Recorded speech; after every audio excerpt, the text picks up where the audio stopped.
Okay, here we go. Martin Luther King Jr.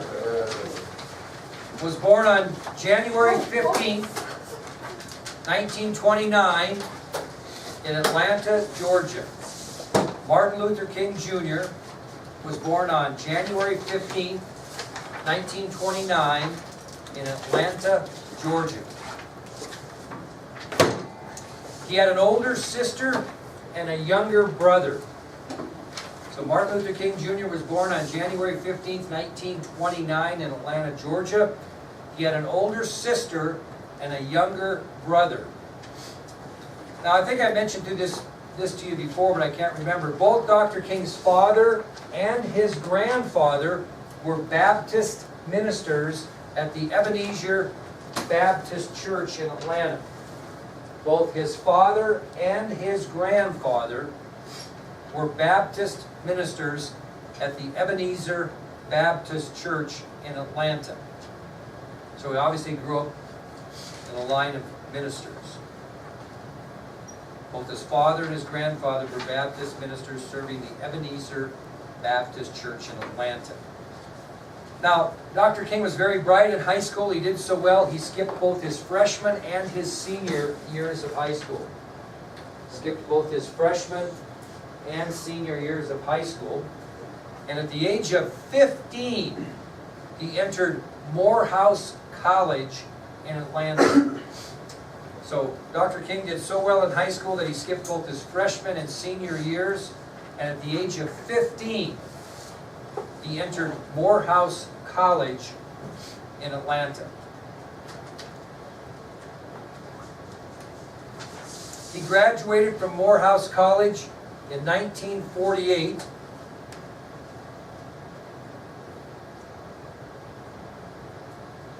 And he enrolled in the graduate program at Boston University. What do you think his major was? Theology, yeah, religion.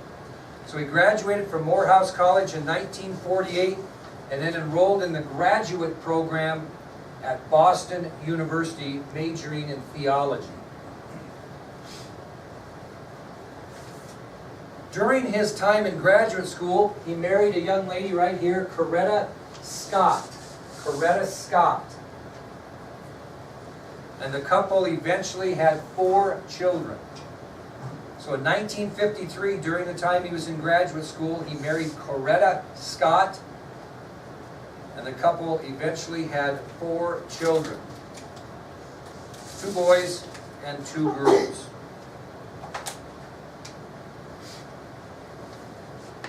In 1955, Dr. King earned his doctorate degree in theology from Boston University. And during his studies at Boston University, earning that doctorate degree in theology, he began reading and studying the works of Gandhi. And it's because of that reading of Gandhi that he developed his non-violent philosophy of protest and demonstration. So in 1955, he earned his doctorate degree in theology from Boston University. It was during his studies at Boston University that Martin Luther King Jr. began reading and studying the works of Gandhi. And it was because of his study that King established Gandhi's non-violent philosophy of protest and demonstration. At the age of 26, he became pastor of the Dexter Avenue Baptist Church in Montgomery, Alabama, which we talked about. At the age of 26, he became pastor of the Dexter Avenue Baptist Church in Montgomery, Alabama. And you guys should remember this. It was there in 1955 that he began his civil rights campaign because of a single incident in the history of civil rights, which was what?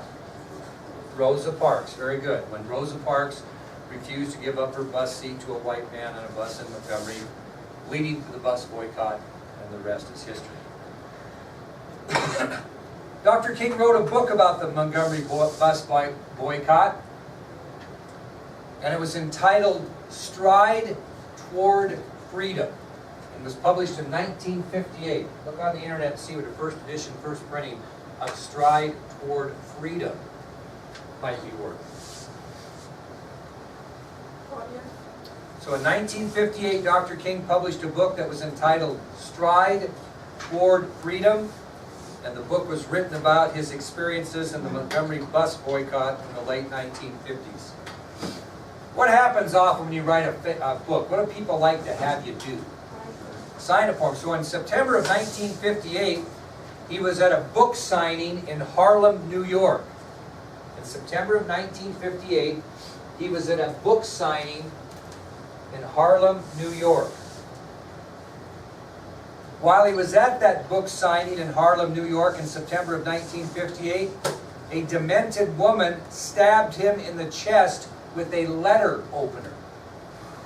During that book signing in Harlem, New York in September of 1958, a deranged, unstable, demented woman stabbed Dr. King in the chest with a letter opener. Well, they left the letter opener in his chest, rushed him to the hospital, and the doctor said that if he had even sneezed during the time it took him to get that out, it may have caused his death. So doctors treated Dr. King, and they stated that if he would have sneezed after the stabbing, he more than likely would have died. Now when they took that letter opener out of his chest, it ironically left a scar in the shape of a cross. Was the woman who stabbed the man, was she black or White. Okay? So when they took the letter opener out of his chest, it left a scar in the shape of a cross.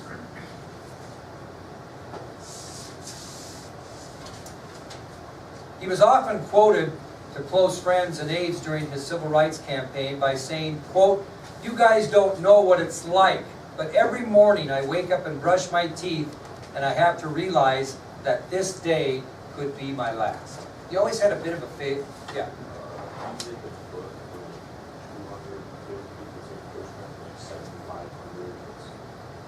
Sign. Yeah. Is this the first print? What's that? That's a first edition, first print. Yeah. How much is it worth? 200? How much? Yeah, so there's like 200 some, it's just the first one. Yeah. Yeah.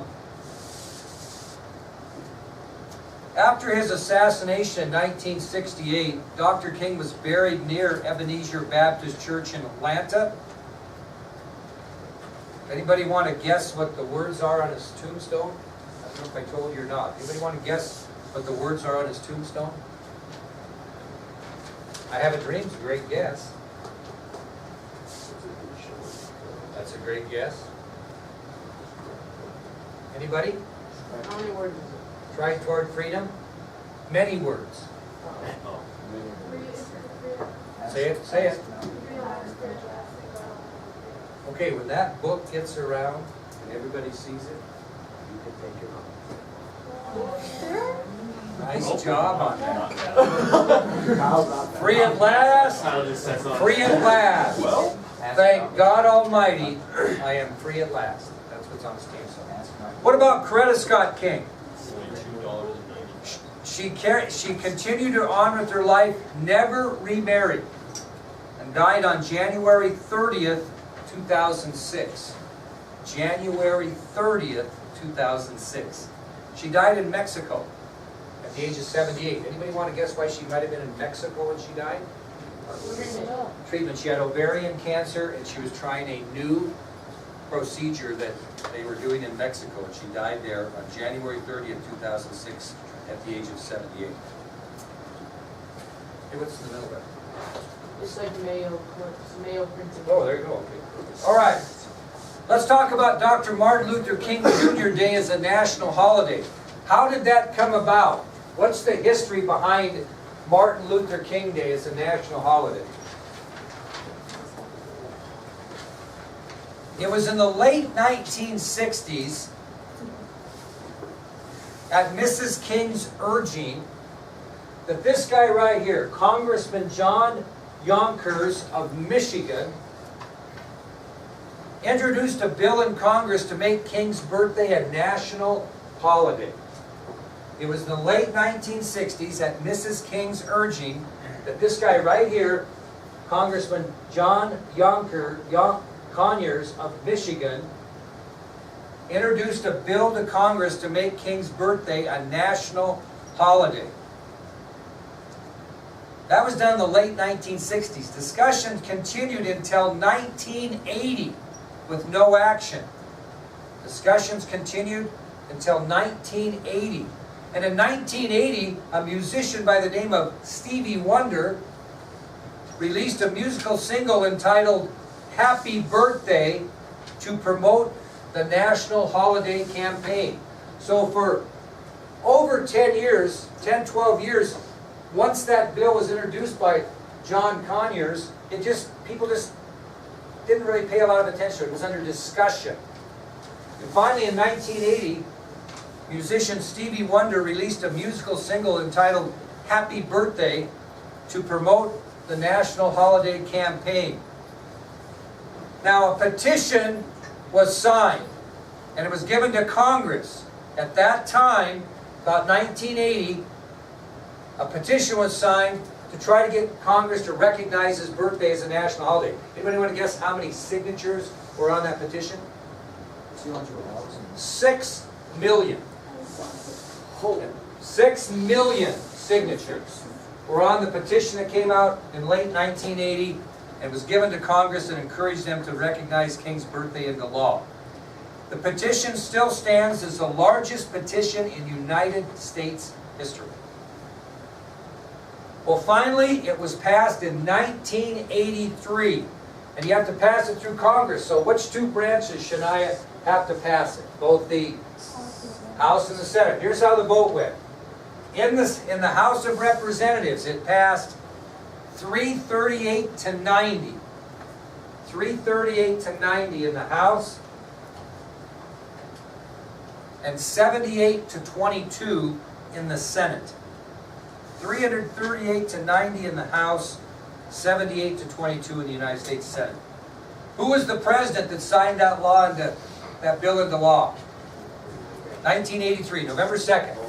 Ronald Reagan. So on November 2nd of 1983, November 2nd of 1983, President Reagan signed the bill creating a federal holiday to honor Dr. Martin Luther King Jr. And it was set on the third Monday of each January. They didn't put it during his birthday because President's Day and stuff, you want to tie in with the weekend. So it was established into law as the third Monday in January.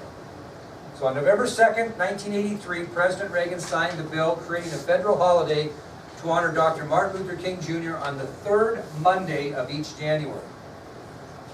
Now, even though he signed the bill into Congress in 1983, it was not first observed until January 20th of 1986. So even though it was signed into law in 1983, on November 2nd, it went until January 20th, 1986. And not all 50 states recognized the holiday. We'll talk about that. It's a pretty interesting story. So, it was first observed on January 20th, 1986, but not in all 50 states. There were 2 states that did not observe the day. Nick is right. One was Arizona, the other was New Hampshire. So 2 states did not recognize Martin Luther King Day as a national holiday in 1986. One was New Hampshire, the other was Arizona. Anybody want to get, yes?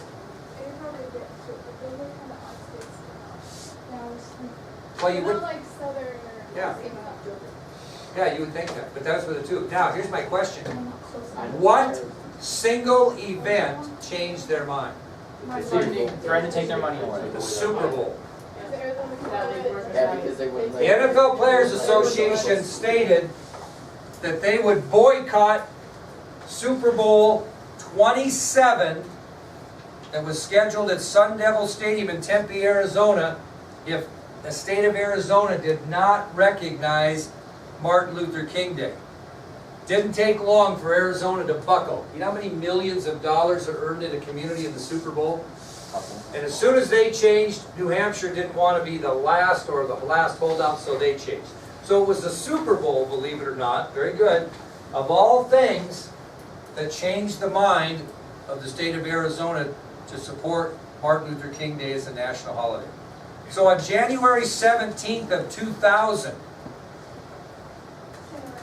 January 17th of 2000 was the first time in history that all 50 states recognized it. All 50 states recognized it on January 17th, 2000. You can imagine that the Super Bowl was in Arizona that year. And that's why it was recognized. Now, there's a difference between a holiday and a paid holiday. Okay? If I am off for President's Day, then I get paid for that day. The last state to recognize Martin Luther King Jr. Day as a national paid holiday was South Carolina. South Carolina made it a day, but they did not pay their state employees for that day off. They were the last one to do so. Last one to do so. Now, it is sad, I think, this is my opinion, that it's sad when the school districts do not put that in their calendar, that Martin Luther King Jr. Day is a day out of school. We get a day out for hunting. We get a day out for teacher in service, you know, all that kind of crap. But we do not take a day off for Martin Luther King Jr. Day. I think that's sad. When I was in schools that had African Americans, they generally would not come to school that day and take that day off, which I supported. I think they should.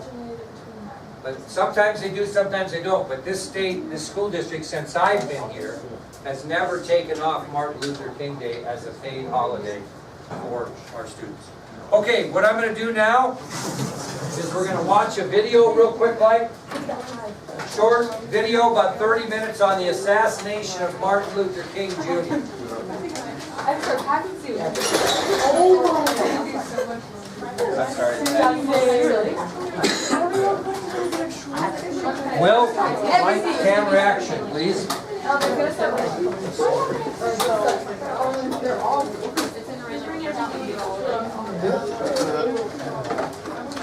Okay, I want you to pay attention to this. This is very good. It gives you some live information, so to speak, on the assassination of Martin Luther King. There's many, many out. The History Channel did this about 30 minutes. It was awesome. So, the bell rings. Hang tight. Are we going to be done with it? But we're done with notes. Yep, we're going to watch this the rest of the period. And if the bell rings before it's over, stay, because it'll be 30 seconds maybe.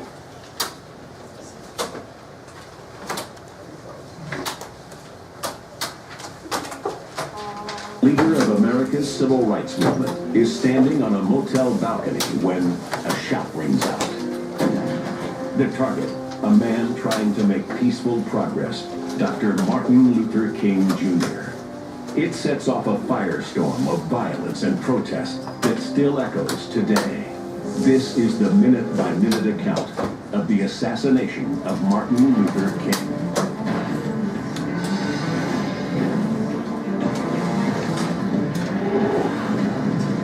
This is really good.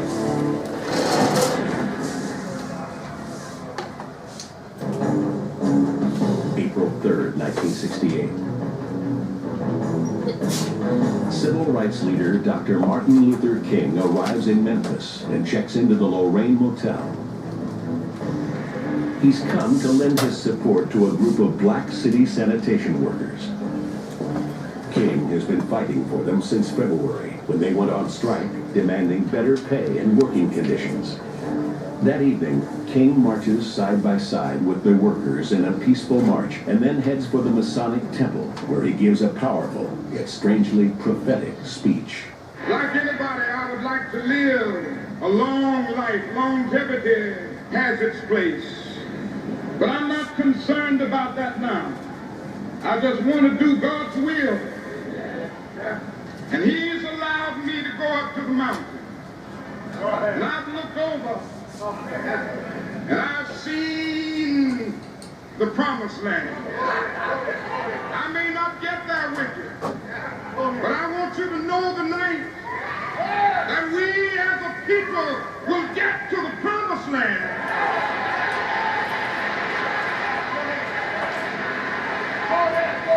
So I'm happy tonight. I'm not worried about anything. I'm not fearing any man. Mine eyes have seen the glory of the coming of the Lord. It's the last speech Dr. King will ever make. The son of a preacher, Martin Luther King Jr. was born in Atlanta, Georgia in 1929. By the time he's 26, King is himself a preacher, working at a Baptist church in Montgomery, Alabama, when a small act of defiance launches a national movement. On December 1st, 1965, Rosa Parks, 1955, a by the 42-year-old way. black seamstress, refuses to give up her bus seat to a white man on a Montgomery bus. Under the local laws of segregation, Parks is arrested, charged, and fined $14. Outrage erupts, not only in Montgomery, but all across the country. Martin Luther King is president of the Montgomery Improvement Association, and he leads its black citizens in a bus boycott that lasts 13 months. Until December 13, 1956, when the U.S. Supreme Court rules that Alabama's state and local policy on segregation is unlawful. It's a great victory for King. 7 days later, he takes a ride on a bus, sitting at the front in seats previously reserved for whites only. The boycott pushes King into the national spotlight. A firm believer in nonviolent protest, King spearheads the growing civil rights movement under the umbrella of the Southern Christian Leadership Conference. He crosses the country leading marches, making hundreds of inspirational speeches, and motivating the protest movement.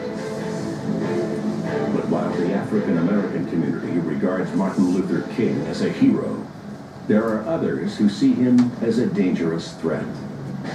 In 1961, FBI Director J. Edgar Hoover is convinced that the